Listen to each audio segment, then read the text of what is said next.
دا یو ملګری وایي چې دا بعضې ملګري تلاوت وکړي یا کله دا حسن قرات محفلونه او په هغې کې دا اخره کې وایي صدق الله العظیم په خوږ اواز باندې وایي چې دا ثابت دي که نه دا په حدیثو کې نه دي راغلي او چې کله دې تلاوت وکړلو بس همداسې به خاموش شي او زړه کې ووایي چې الله دې رانه قبول کړي ربنا تقبل منا انک انت السمیع العلیم اگر چې د کلمې معنا صحیح ده د دې الفاظو صدق الله العظیم نه رښتیا ویلي الله چې لوی ذات دی منه دا د الله کلام دی رښتیا خبرې کړې د الله رب العالمین په دې زموږ ټول اسیم ایمان دی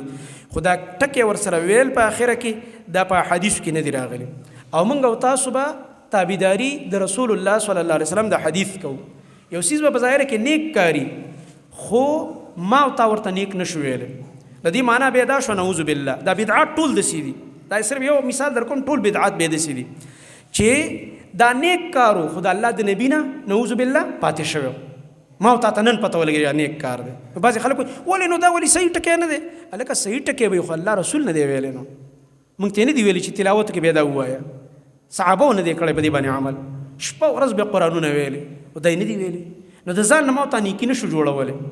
داسې دا خلک دا ورسونه کوي په دین کې نشته څلوېښتۍ کوي په دین کې نشته اسقاطونه کوي په دین کې نشته وایي دا خیرات نه دی نو موږ دا خیرات پیغمبر ته نه معلوم تا ته معلوم شو